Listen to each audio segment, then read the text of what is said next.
What is going on, guys? Welcome back to Wrestling Bants. This is my Ring of Honor 19th anniversary review. Please smash the like button, smash the subscribe button, share this video, comment down below. Let's get this going. Let's do this. Let's go. This is great banter. Banter. Quite refreshing to watch a wrestling show and not have to put up with all the bullshit, bad, goofy, comedy crap that is done in professional wrestling today. It's actually refreshing to watch a show that is more centered around the actual sport of professional wrestling. They actually take it seriously. Actually quite refreshing when you get a show like this, you sit down and you watch it and you enjoy it, and it actually feels like the people in the ring are having fights. Not doing comedy crap. Trying to pop the boys, pop the marks. Inside jokes. None of that on this show. It was refreshing. It was enjoyable. I enjoyed every match on the card. I'm going to go through it for you right now. Clearly obvious that Ring of Honor are struggling at the moment with the travel restrictions in place. They are using a depleted roster, but they are still putting out a great show. A couple of guys here had to pull double duty. It was a shame that Dragon Lee picked up an injury. He was supposed to be in the first match, defending his TV title against Hot Sauce Tracy Williams. Instead, he was replaced by his teammate Kenny King. I'm a fan of both these guys. Kenny King, been watching him for a long time. Old days of ROH, TNA. Kenny King still going strong, still a good performer. This was a good match, but we have a new Ring of Honor TV champion, and that is Hot Sauce Tracy Williams. To see that Flip Gordon has evolved and his character, the mercenary, is getting a lot more deeper, and there's a lot more layers to him now than there was before. It's not just flippy dippy flip. He's actually got a character there. Nice storyline here between him and Mark Briscoe. The match was good. Flip gets the win. He's looking like someone that could be someone in Ring of Honor to carry the company in the future. For the future for me is Josh the Goods Woods. This guy's a beast. A good match as well. Good wrestling match with him and Dalton Castle. You didn't get all the flashy stuff from Dalton, which was a surprise. I enjoyed the flashy side of Dalton. I also enjoyed this side of Dalton Castle just wrestling. It was a good wrestling match until Silas Young, who was in the corner of Josh Woods, got involved and turned on Josh Woods, smashing him in the head with a chair shot, costing him the match because Josh Woods refused to listen to the last real man in professional wrestling, Silas Young. And now it looks like Silas Young is going to teach Josh Woods how to be a real man. Think of Ring of Honor, the one name that comes to my mind straight away has to be the Briscoes. They've been around for a very long time in the start of Ring of Honor. They are Ring of Honor.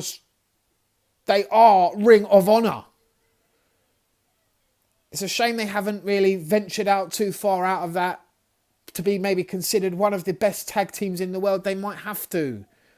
But I can't ever see them going to the WWE. Maybe AEW. They had a cup of coffee in New Japan. But for me, they are still one of the best tag teams around. But on this show, they were split up and equally just as good single wrestlers. And we had a very good match here as Jay Briscoe was able to defeat EC3. And EC3 has to be in the best shape ever.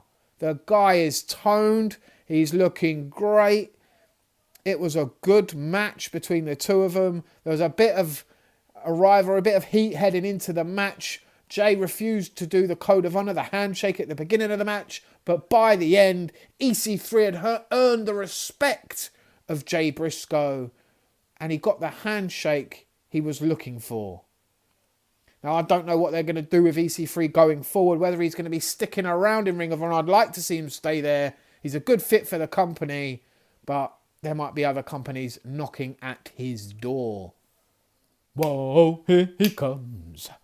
Watch out, boy, he'll chew you up. Whoa, here he comes. He is Flamita. Triple threat, luchas. What can you not love about that? Excellent match. Flamita, Bandido, Rey Horus. Oh my days. Some of the moves they pulled off, I've never seen in my life. They did an electric chair suplex. Never seen it before. Then another electric chair with Rey Horus holding Bandido. Flamita went for a crossbody and Bandido managed to reverse it somehow and go into a Poison Rana. It was absolutely crazy, this match. If you've got the chance, go back, watch it. My goodness, some of the stuff they pulled out in this match is fantastic. Whoa, here she comes. Watch out, boy, he'll chew you up. Whoa, here he comes. He's Flamita. Bandido got the win. It was a good match, really enjoyable lucha match. The gripe last week in a review I did about unsanctioned matches taking place inside the wrestling ring and it being exactly the same as any other match on the card. But this unsanctioned match here actually felt like an unsanctioned match that ROH had nothing to do with. It was a tape, they said, that was sent in to ROH. Brilliant. It took place in an old, run-down wrestling hall. Fantastic. And it was a brawl between Matt Taven and Vincent, or Vinny, whatever you want to call him. A brawl. That's all it was, just a fight between these two former friends. They beat the shit out of each other. And then some big fucker in dungarees comes out of nowhere and pushes the pair of them off the balcony. They both go through a table and he picks up Vincent and carries him out. And just leaves Matt Taven just lying there completely fucked. It was a good segment. I enjoyed it. It felt like an unsanctioned thing that ROH were not a part of.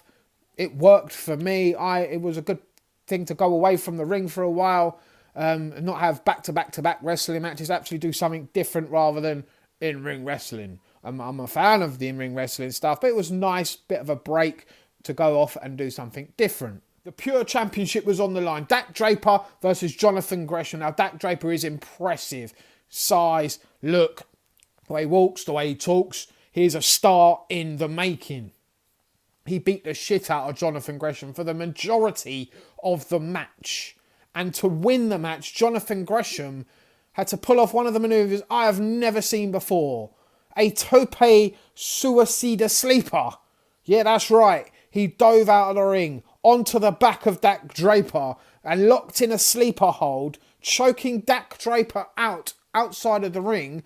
Dak Draper managed to get up, climb back into the ring with Jonathan Gresham on his back.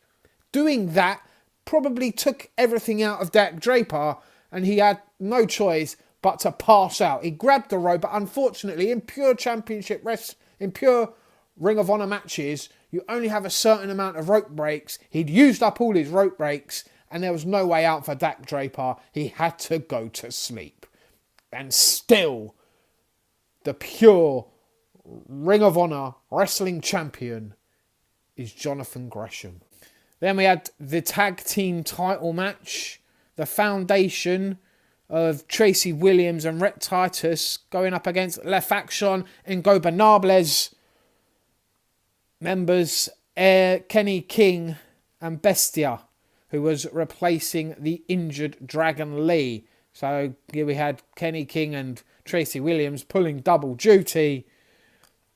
And it was a decent match, but I was thinking when I was watching this match how many great tag teams there have been in ROH. And like I said earlier, they are running on a depleted roster, so I will allow them for that for now. It was an okay match. Ended quite quickly. And another title change with the Foundation picking up the titles here. La Faction and Ingobernables losing another title, which made you think what could happen in the main event as the leaders of both of those factions, the leader of the Foundation, Jay Lethal, going up against La Faction and Ingobernables leader, and the Ring of Honor World Champion, Rush.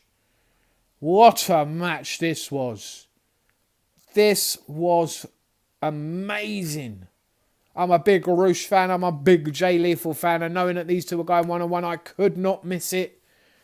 And if you get the chance, guys, go and watch that match. It was brilliant. Phenomenal.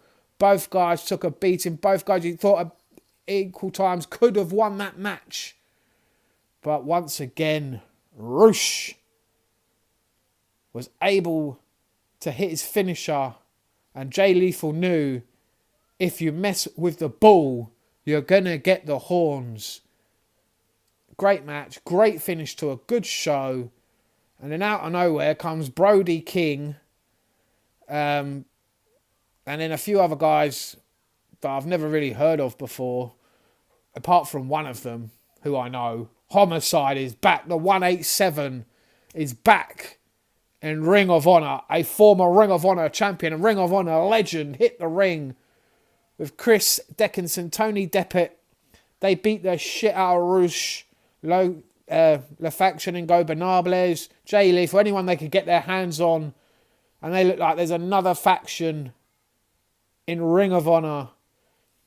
Bit of a mismatch for me from the guys that were actually in the faction, but we'll see where they go with that. I enjoyed this show. If you watched it, let me know what you think down below. I'm going to be trying to keep up with Ring of Honor from now on. It was an enjoyable show. Like I said, there was no comedy bullshit you have to put up with like you do from other companies who said they were going to be a serious wrestling sport company, but do comedy bullshit as well.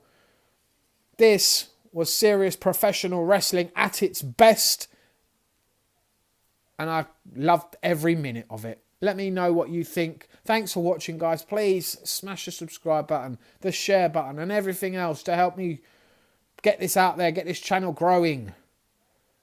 And I will see you next time.